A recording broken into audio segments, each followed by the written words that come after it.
and Corn Pop was a bad dude. I think the two-party system is good for the South and good for the Negro, good for the black in the South. Other than the fact that they still call me boy, I think they've changed their mind a little bit. If Haiti just quietly sunk into the Caribbean or rose up 300 feet, it wouldn't matter a whole lot. Is it because blacks are involved in Haiti? It was old media that got him in trouble. Personal comments he made about another White House hopeful, Senator Barack Obama. I mean, you got the first sort of mainstream African American who was articulate and bright and clean and a nice-looking guy. I mean, that's a storybook, man. He's going to let the big banks once again write their own rules. Unchain Wall Street. They're going to put you all back in chains. We have this notion that somehow if you're poor, you cannot do it. Poor kids are just as bright and just as talented as white kids. It's a long way until November. We got more questions.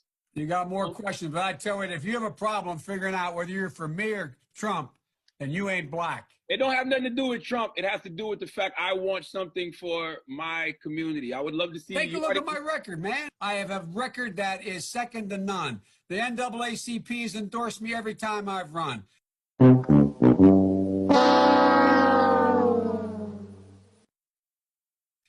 I mean, come on. Take a look at the record. Come on, baby. Gentlemen and ladies of the Senate. One chapter receiving fresh scrutiny comes from his earliest years in the Senate, when he strongly opposed mandatory school busing.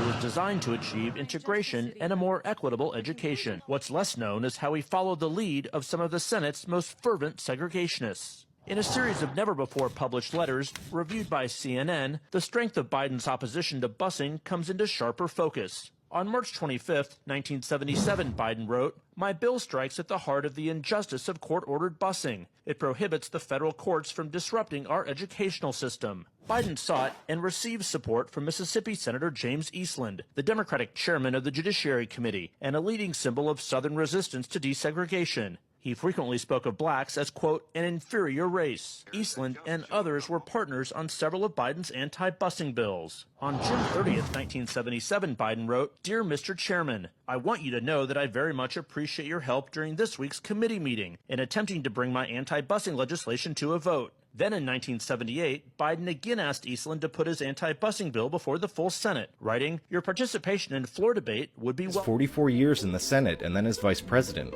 Biden was a leading architect of today's criminal justice system, which contributed to mass incarceration and the police misconduct that protesters are fighting back against today.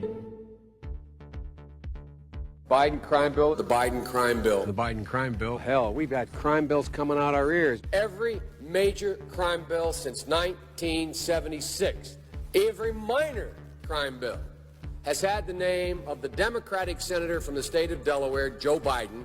You got a gun, you commit a felony, 10 years. We already have it 5 years. Minimum mandatory. Judge can't say, you know, you had it in your pocket, you never intended to use it, we're only going to give you 1 year. Judge has to say 5 years. Well, he wants to make it 10 or 20 or 60. We can work that out. He wanted to remove judicial discretion for those who, quote, don't meet the middle-class criteria of susceptibility to rehabilitation. They are beyond the pale, many of those people. They literally have not been socialized. They are in jail.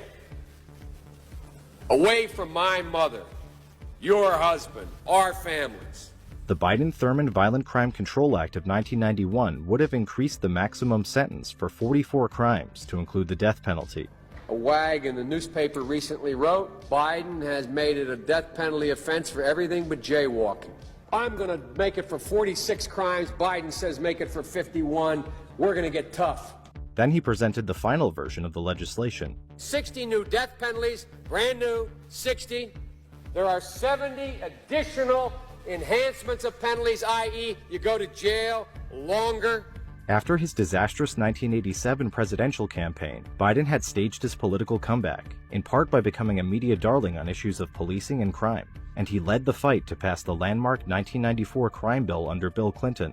When I wrote the original bill that started this whole process, the so-called Biden crime bill, I didn't call a liberal confab and write it. I didn't call any big society people and write it. I called the cops. A Democratic president wants 100,000 cops. A Democratic president wants to build 125,000 new prison cells. That's the secret. That somehow the Republicans tried to make the crime bill tougher. I say poppycock. They didn't make anything tougher. Found out that this midnight basketball isn't getting them together, a bunch of jive folks living in their city to do, try to see if they can be Michael Jordan. When they found out, they were keeping schools open. So gangs come off streets instead of out raping my mother, marauding me, robbing the local store. They're in a gymnasium. And my daughter will be safer. My wife will be safer. My mother will be safer. And I will be safer. And I will be happy. Never again should Washington put politics and party above